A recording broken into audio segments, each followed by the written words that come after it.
ഞാൻ മിക്സ്ഡ് സ്കൂളിലാണ് പഠിച്ചിരുന്നത് ഏഴാം ക്ലാസ് വരെ. 8ാം ക്ലാസ്സിൽ ഇവിടെ തൃശ്ശൂർ സെന്റ് ജോസഫിൽ കൊണ്ട് ചേർത്തപ്പോ ഞാൻ ഭയങ്കര ഗ്ലൂമി ആയി, സ്കൂളിൽ പോകാൻ ഇൻട്രസ്റ്റ് ഇല്ല. അപ്പൊ എന്നെ ഒരു സൈക്കോളജിസ്റ്റിന്റെ അടുത്ത് കൊണ്ടുപോയി. സൈക്കോളജിസ്റ്റ് ചോദിച്ചു 7ാം ക്ലാസ് വരെ എവിടെ പഠിച്ചിരുന്നു? പൊന്നാനിയില്. അവിടെ ബോയ്സ് സ്കൂൾ, അതല്ല മിക്സ്ഡ്. അപ്പൊ വീട്ടുകാരോട് വിളിച്ചു പറഞ്ഞു, കൊച്ചിന് പ്രശ്നമൊന്നും ഇല്ല കേട്ടോ, മിക്സഡ് ബോയ്സിലേക്ക് കൊണ്ടുപോകുന്നതിന്റെ ഒരു ഗ്ലൂമിനെസ് ആണ്. ഞാൻ പിന്നെ ഞാൻ 1 വർഷം കൂടി അവിടെ പഠിക്കേണ്ടി വന്നു. എന്നിട്ടാണ് ഗ്ലൂമിനെസ് മാറാതെ അവരെന്നെ മിക്സഡ് സ്കൂളിലേക്ക് പോകും. അപ്പൊ മാറി. കാരണം നമുക്ക് ക്ലാസ്സിൽ ഉത്തരം പറയാൻ ഇൻട്രസ്റ്റ് ഇല്ല, ക്ലാസ്സിൽ പോവാൻ ഇൻട്രസ്റ്റ് ഇല്ല.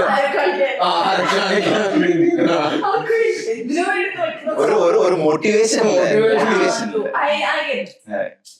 അപ്പൊ പിന്നെ വീണ്ടും 9ല് ഒന്നും കൂടി പഠിച്ചു ഞാൻ. 9ല് ചെന്നപ്പോ ഫുൾ ഫോർമുലാസ് ഒക്കെ വീണ്ടും മലയാളത്തിലാണ് കൊണ്ട് ചേർത്തി. വേറൊരു സ്കൂളിൽ കൊണ്ട് ഇംഗ്ലീഷ് മീഡിയത്തിൽ കൊണ്ട് ചേർക്കാൻ പറ്റില്ല. അപ്പൊ അവിടെ മിക്സഡ് ആയതുകൊണ്ട് എന്റെ അനിയത്തിയുടെ കുട്ടികളുടെ കഥയുണ്ട്. ഒരു ദുബായിന്ന് ഒരു സ്കൂളിൽ നിന്ന് വേറെ സ്കൂളിലേക്ക് കൊണ്ട് ചേർത്താൻ പോയിരിക്കുകയാണ്. അപ്പൊ 3 ആൺപിള്ളേര് അവര്. ഏറ്റവും താഴെയുള്ളത് ഇപ്പൊ 6ാം ക്ലാസ്സിൽ, അതിന് മുന്നത്തെ 8ല്, പിന്നെ 11ല്. അവര് 2 വർഷം മുന്നേ അവരിങ്ങനെ ഫ്രണ്ട് ഓഫീസിൽ ഇങ്ങനെ ഇരിക്കുക. അപ്പൊ മൂത്താളെ ഇന്റർവ്യൂവിനകത്ത് കയറ്റി.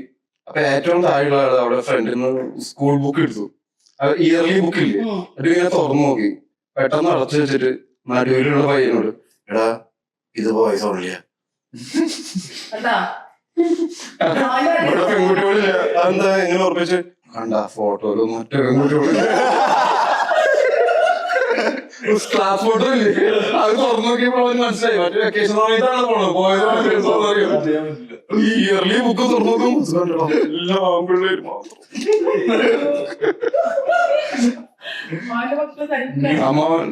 അല്ല, അതൊരു ലോ ആണല്ലോ, ലോ ഓഫ് അട്രാക്ഷൻ ആണല്ലോ. അതാണല്ലോ. അപ്പോഴാണ് ഇവര് എന്താണെന്നുള്ളത് അറിയാൻ പറ്റുള്ളൂ. ഈ ബോയ്സ് സ്കൂളിൽ പഠിക്കുന്ന ആണുങ്ങൾക്കും ഗേൾസ് സ്കൂളിൽ മാത്രം ഉള്ള പെൺകുട്ടികൾക്കും പിന്നീട് വരുമ്പോ കമ്മ്യൂണിക്കേറ്റ് ചെയ്യേണ്ടത് ഇവർ രണ്ടുപേരല്ലേ. അപ്പൊ ഇതെന്തോ വേറെന്തോ ക്രീച്ചർ പോലെയാണ് കാണുന്നത്. വീട്ടില് അനിയത്തിമാര് അല്ലെങ്കിൽ ചേച്ചിമാരില്ലാത്ത, അല്ലെങ്കിൽ ചേട്ടനും അനിയന്മാരും ഇല്ലാത്ത ഫാമിലിയിൽ നിന്ന് വരുന്നവർക്കും ഉണ്ട് ഈ ബുദ്ധിമുട്ട്.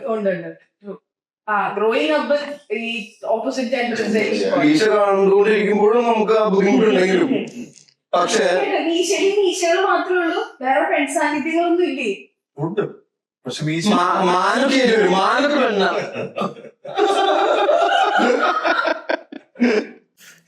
പക്ഷെ എന്താന്ന് വെച്ച് കഴിഞ്ഞാല് ഈ പെൺകുട്ടികൾ തീരെ വരാത്ത സിറ്റുവേഷനിലേക്ക് അതാണ്. ഒന്നാമത് ഈ ഗ്യാസ് കുറ്റി ഇറക്കി വയ്ക്കുന്ന സ്ഥലത്ത് പെൺകുട്ടികൾ വരേണ്ട ഒരു കാര്യമില്ലല്ലോ. ഫീസ് കെട്ടാൻ പോസ്റ്റിന് മുകളില് പെൺകുട്ടികൾ വരില്ലല്ലോ. അങ്ങനെ ആൺകുട്ടികൾ മാത്രം എടുക്കുന്ന കുറെ പ്രൊഫഷനുകളുണ്ട്. അങ്ങനത്തെ പ്രൊഫഷനിന്റെ ഏരിയസ് ആണ് കാണിക്കുന്നത്. പറഞ്ഞേക്കുന്നതിന് ഓപ്പോസിറ്റ് ഉണ്ട്.